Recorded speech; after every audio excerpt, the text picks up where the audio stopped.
Now, Congress, kasabot ka na. Pwede ba palitan ninyo yung mga senador?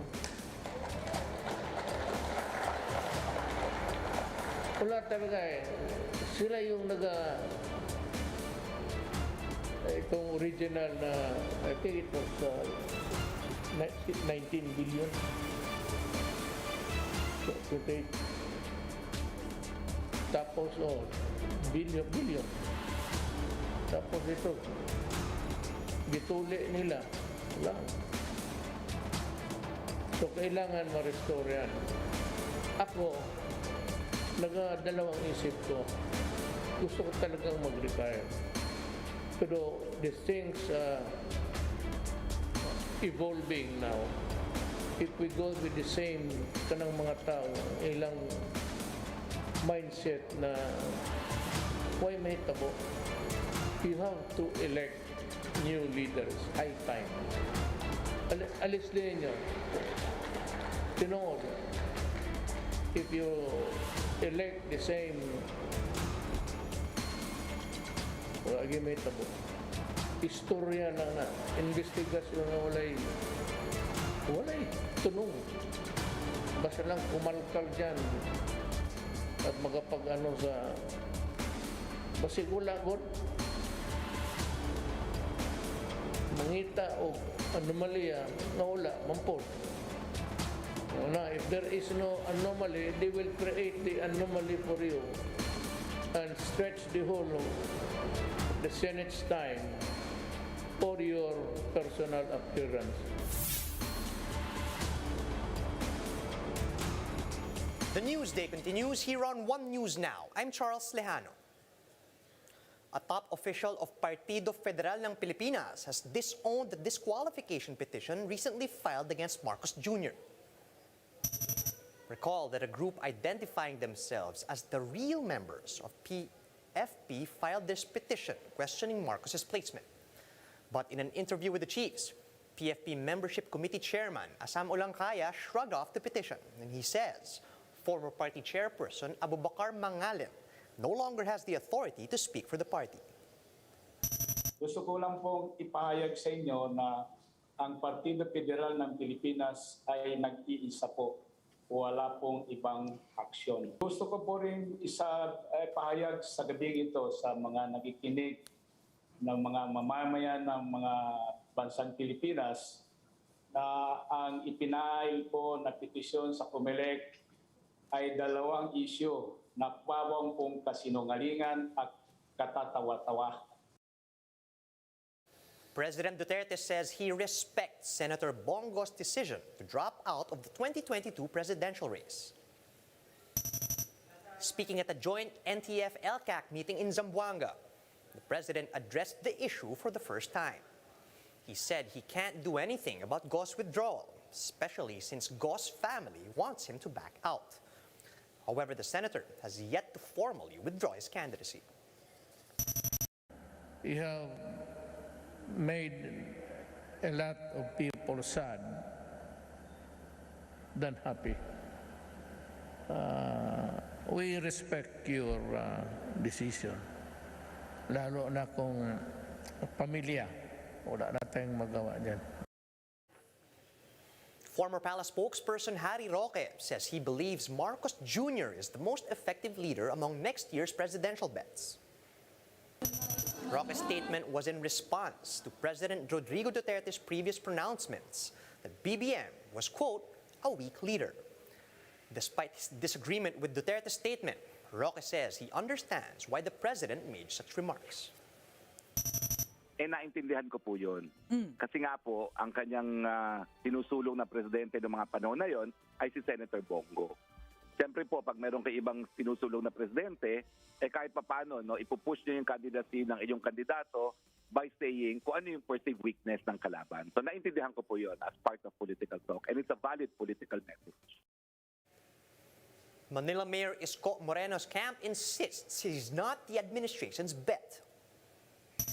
In an interview with the Chiefs, Moreno's campaign manager Lito Banayo explained that they're willing to accept the endorsement of President Duterte or any kind of help for that matter. But Banaya clarifies that this does not mean that Isko will be the administration's candidate. Actually, para kay Isko Moreno, miski na sino ang tumulong sa kanya at lantaran naman siyang humihingi ng tulong sa lahat. He keeps asking people to help him because he needs help. In the first place, Ed, nung nagdeklara si Isko Moreno na tatakbo siyang presidente, he never categorized himself as being part of the opposition nor of the administration.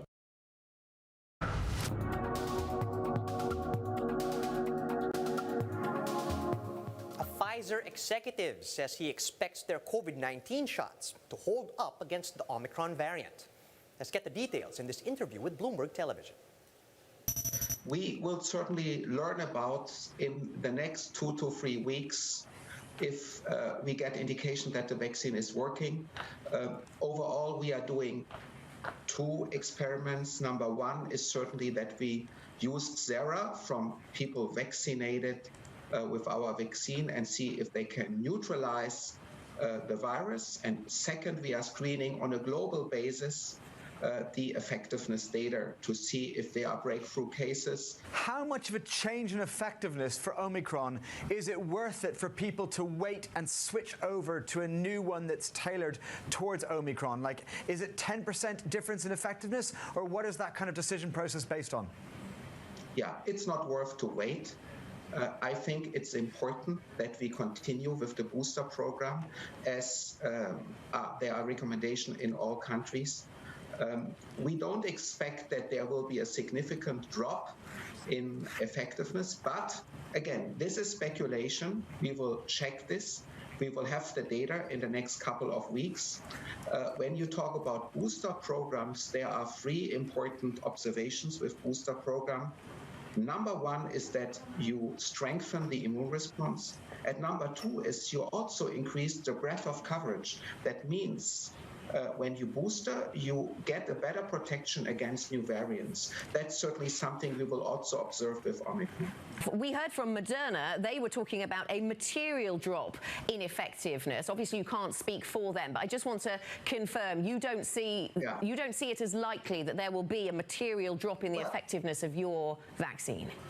Likelihood is speculation, and I think because we know how difficult it is to speculate about the consequences, and I think it's dangerous to speculate and I know that this has been done in many countries.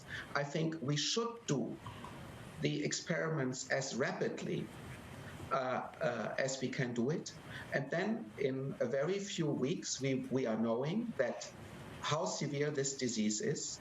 If this variant is really an escape variant and takes over the place Delta has at the moment, the unfortunate place of Delta. And then we have to do the experiments, and we will have the data very soon. On to some light news. An island in Quezon province shines as residents create Christmas decorations out of recycled materials. Jenny Dawn with the report.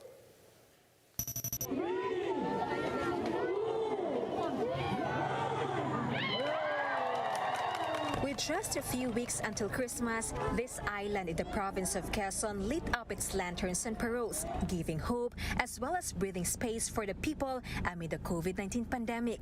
Residents of the island showcased their creativity in making colorful recycled Christmas decorations. Used face shields were used to make Christmas lanterns, while used plastic bottles and caps were collected from the shoreline and crafted out as lanterns. Meanwhile, these lampshades made from coconut husk and plastic materials also stole the show. According to Quezon Town Mayor Maria Caridad Clasio, despite the ongoing pandemic, the LG wants to instill to its community the reason behind the season, remind people of hope.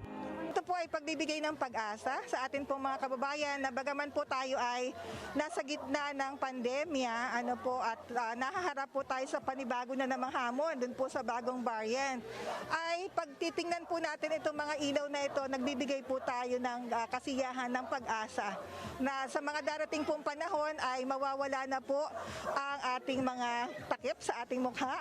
But many houses on the island still don't have Christmas decorations, as many residents chose not to put even just one parol. Like Jocelyn's family, she brought her children here just to see the colorful lights. Wala, kasi tabing dagat kami. Hindi na kami nag-Christmas light kasi kinakalawang din. Napunta na lang kami. Minsan pag may nakikita kami, picture na lang sa mga ibang bahay. Oo, titignan na lang yung mga may parol. But the spirit of giving comes alive this Christmas. A family in Alabat Island have put up a tunnel of lights for the residents. This year, since mahirap pong tumawid gawa nga po ng COVID, instead of Alabatins going somewhere na may tunnel of lights, kami na po yung nagdala dito para mabawasan po yung stress at makapagsaya po ang mga Alabatin dito sa isla. Eldon says the tunnel cost more than 500,000 pesos. But what matters more is the happiness it brought to the residents. Sobrang worth it po. Kung yung hindi wala po kasi talagang katumbas yung pera pagdating sa kasiyahan ng mga tao. Despite being hidden in face masks, residents were happy as seen in their eyes, especially now that their island logs 0 active COVID cases. For News 5, Jenny Dongon, We Are One News. Here's a quick look at some of today's headlines. Vaccine recipients under the A4 and A5 categories may now receive their booster shots starting today. President Duterte claims he was able to fulfill almost all of his campaign promises to Filipinos. And Binibining Pilipinas Samantha Panlilio rocks the stage at the Miss Grand International Preliminary Competition. And those are the top stories at this hour. Join us later at 2 p.m. as we continue to monitor the day's biggest stories. You can also catch One News on Signal Play. Register for a free account at www.signalplay.com and stream One News live anytime, anywhere. I'm Charles Lejano. Mask on, wash hands, and stay safe, Philippines. We are One News.